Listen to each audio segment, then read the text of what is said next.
మిథునం వారికి కనుక చూసుకున్నట్లయితే మీకు శని దశమ స్థానంలో ప్రస్తుతం ఉంటూ జూలై 27వ తేదీ నుంచి వక్రిస్తున్నాడు.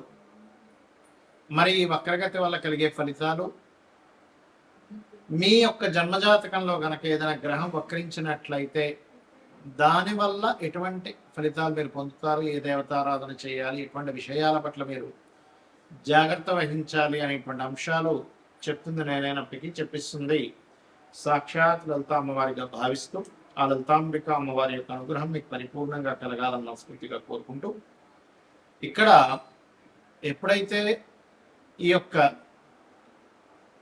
శని దశమంలో వక్రిస్తాడో, ఇదేంటంటే గ్రహము దశమంలో ఉన్నప్పుడు ఏంటంటే వివాహ సంబంధించినటువంటి విషయాలు కారకుడైన శుక్రుడు 12వ అధిపతి పంచమాధిపతి శుక్రుడు 4లో మీకు ఆగస్టు 2 నుంచి వస్తుంది. దాని దృష్టి కూడా పడుతుంది వక్రించన్స్ అనేది. దశమంలో ఉండడం వల్ల ఉద్యోగ సంబంధించిన విషయంలో మార్పులు ప్రధానంగా, అలాగే వక్రించినటువంటి శని అక్కడే ఉంటాడు, వెనక్కి తిరిగి ఉంటాడు, కానీ కొంచెం దాని ప్రభావం 20 డిగ్రీల నుంచి ఒక 8 డిగ్రీలు వెనక్కి వెళ్తాడు చెప్పాలంటే. అయితే పితృకర్మలు చేయడం ద్వారా ఈ వక్రగతికి సంబంధించినటువంటి విషయంలో మంచి ఫలితాలు వస్తాయి. పితృకర్మలు అంటే మనం చూడండి, స్వయం పాకం ఇవ్వడము, పితృదేవత సంబంధించినటువంటి విషయాలు కొన్ని చేస్తూ ఉంటాం, పితృ తర్పణాలు వదలడం, ఇవి ఎక్కువగా చేయాలి. బికాస్ ఆఫ్ 9th హౌస్లో రాహు ఉన్నందుకు. కాకపోతే ఇక్కడ ఉన్నత విద్యల కోసం విదేశాలకు వెళ్ళేదని ఎంఎస్ లాంటివి చేస్తూ ఉంటారు. అటువంటి వాటికి చాలా మంచిది. శుక్రుడు మీకు 4వ భావంలో ఆగస్టు 2వ తేదీ నుంచి ఉంటున్నాడు. ఇప్పుడు ప్రస్తుతం మీకు కేతుతో పాటు ఉన్నాడు శుక్రుడు. దీనివల్ల ఏంటంటే కొంచెం స్త్రీలతో ఏదైనా మాట్లాడేటప్పుడు కమ్యూనికేట్ చేసేటప్పుడు కొద్దిగా జాగ్రత్తగా ఉండండి. ఎప్పుడైతే 4వ భావంలోకి ఆగస్టు 2 నుంచి వెళ్తున్నాడో, ఇక్కడ కలిగేటువంటి ఫలితాలు, ఏదైనా ప్రాపర్టీ తీసుకుంటున్నాము లేదా వాహనం మీద వెళ్తున్నాము, అతివేగం పనికి రాదు, ఇన్వెస్ట్మెంట్ చేస్తున్నాము ఏదైనా ప్రాపర్టీ మీద, లేదా ఏదైనా బిజినెస్ మీద ఇన్వెస్ట్మెంట్ చేస్తున్నాం, బికాస్ ఆఫ్ బిజినెస్ సైన్లో ఉండేటువంటి శుక్రుడు. కాబట్టి ఈ యొక్క విషయాల పట్ల కాస్త జాగ్రత్తగా ఉండాలి. మీరు ఎక్కువగా అమ్మవారి ఆలయాలకు అక్కడ ఏదైనా సేవ చేయండి అనే విధానం బాగుంటుంది.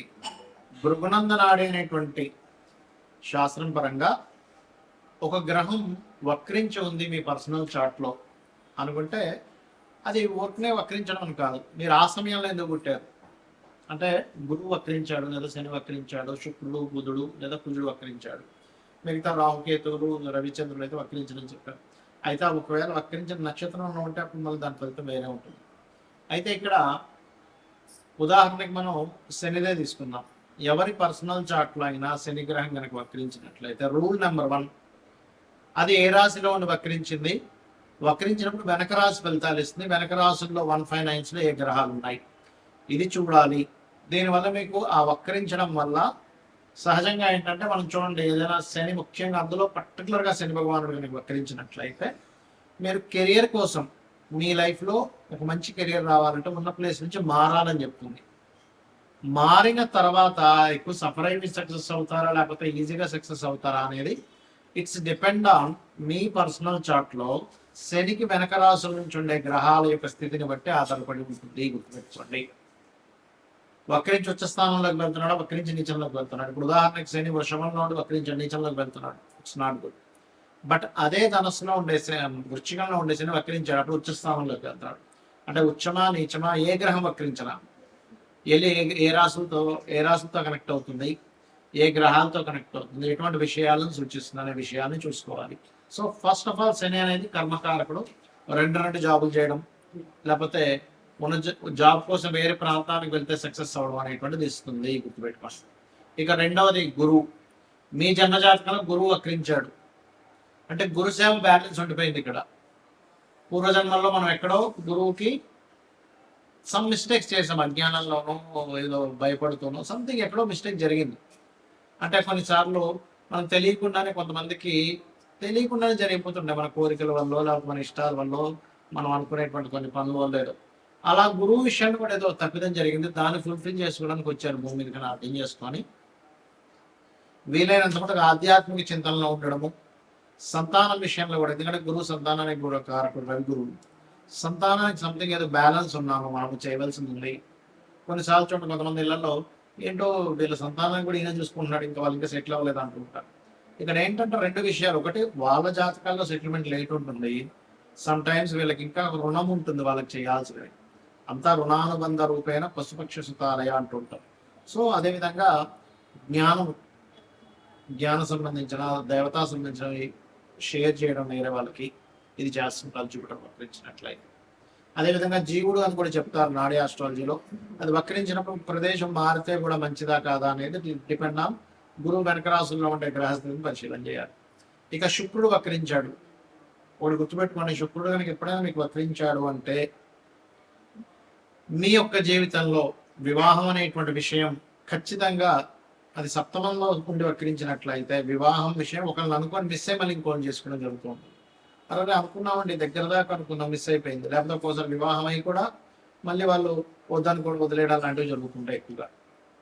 రెండవది శుక్రుడు వక్రించినప్పుడు ఆ యొక్క శుక్రగ్రహం వెనక రాసుల్లో ఉండే గ్రహాలను బట్టి మనం అబ్జర్వ్ చేయాలి. అంటే అలాగా శుక్రుడు వక్రించాడు, ఆ శుక్రుడు ఏ గ్రహాలతో కనెక్ట్ అవుతున్నాడు చూడాలి. మంచి గ్రహాలతో కనెక్ట్ అవుతున్నాడు వక్రించి, మీకు లగ్జరీకి లోటు ఉండదు, బ్రహ్మాండంగా లగ్జరీ లైఫ్ ఉంటుంది, ఫైనాన్షియల్గా మంచి గ్రోత్ ఉంటుంది, రెండు రకాలుగా ధనయోగాలు ఉంటాయి, ఎందుకంటే ఫైనాన్స్ కారకుడు కూడా శుక్రుడు కాబట్టి అలా.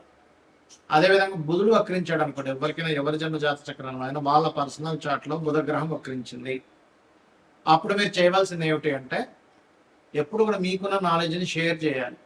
అంటే పూర్వజన్మల్లో నాలెడ్జ్ షేర్ చేయకుండా దాచేసుకున్నారు, ఏదో మీరు మీ ధర్మం నాలెడ్జ్ షేర్ చేయాల్సింది ఏదో వర్క్ ఉంది దాచేసుకున్నారు. ఇప్పుడు మీరు నాలెడ్జ్ షేర్ చేస్తేనే ఆ కర్మ అనేటువంటి తొలగుతుంది, గుర్తుపెట్టుకోండి, అదర్వైజ్ ఆ కర్మ తొలగదు.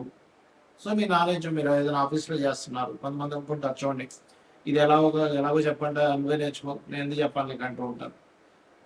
బుధుడు వక్రిస్తే మీరు అవతల వాళ్ళకి నాలెడ్జ్ షేర్ చేయడం వల్లే మీ యొక్క కర్మ కంప్లీట్గా క్లియర్ అవుతుంది, గుర్తుపెట్టుకోండి. అదేవిధంగా మార్స్ కుజుడు వక్రించాడు, కుజుడు గొడవలు, లీడర్షిప్స్, అన్నదమ్ములు వీటిని కూడా చెప్తూ ఉంటారు, బుధుడిని కుజుడిని కూడా అన్నదమ్ముల విషయంలో చెప్తూ ఉంటారు. అయితే ఇక్కడ ఏంటంటే సన్ పూర్వజన్మల్లో ఉండేటువంటి కొంత వైరాలిటీ, గొడవలు ఇలాంటివి ఏవో క్లియర్ చేసుకోవడానికి పుట్టాడు ఈ జన్మలో. అందుకే చాలా మందికి ఈ గొడవ అవుతూ ఉంటాయి, ఏంటో అర్థం కాదు, ఏంటంటే నేనేమి ఇదవని అయినా గొడవ వస్తూ ఉంటుంది అంటుంటా. నేను ఏమీ చేయకుండా సైలెంట్గా ఇంట్లో ఉన్న మా ఇంటికి వచ్చి మరి గొడవ పెట్టుకుంటున్నారని అంటారు. ఎప్పుడు జరుగుతుంది ఎక్కువగా అది ఆ వక్రించిన కుజుడికి శని సంబంధాలు ఉన్నప్పుడు ఎక్కువ గొడవలు అవుతుంటాయి, లేదా బుధ సంబంధాలు ఉన్నప్పుడు బాగా గొడవలు అయిపోతుంటాయి, వాదనలు అవుతుంటాయి. సో అక్కడ ఒక్కోసారి వక్రించి ఏమవుతుందంటే అదొక మంచి గ్రహంతో కలిసినప్పుడు కొంచెం గొడవలు క్లియర్ అయిపోతాయి, లేదా పూర్వజన్మల్లో అవి జరిగినటువంటి కొన్ని గొడవలు అవి క్లియర్ చేసుకోవడానికి పుడతారన్నమాట ఈ జన్మల్లో. సో వక్రగతి మీనింగ్ ఏంటంటే మీరు మరలా ఆ యొక్క కర్మని క్లియర్ చేసుకోవడానికి పుట్టారు, అది ఏ రకంగా క్లియర్ చేసుకోవాలి అనేటువంటి చెప్తుంది మన ఆస్ట్రాలజీ జ్యోతిష్ శాస్త్రం.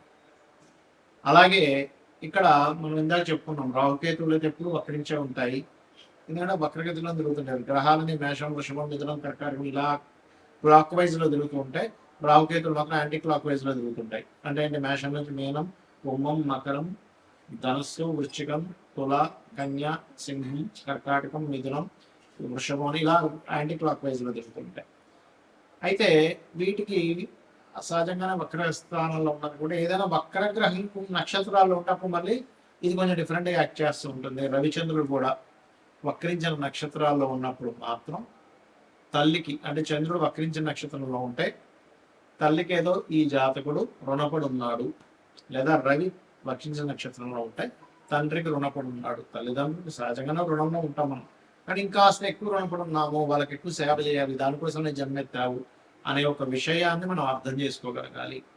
అయితే జాతచక్రం మీకు తెలిసినా తెలియని ఎలా ఉన్నా రోజు ఉదయం సాయంత్రం లలిత గనక చేసుకోగలిగితే, లలిత సహస్రనామాలు గనక చేసుకోగలిగితే మన పూర్వజన్మ కర్మ తొలగిపోతుంది, ఖచ్చితంగా మనం ఆనందంగా హ్యాపీగా ఉండేటువంటి లైఫ్ లీడ్ చేయగలుగుతాం. శ్రీమాత్రే నమః.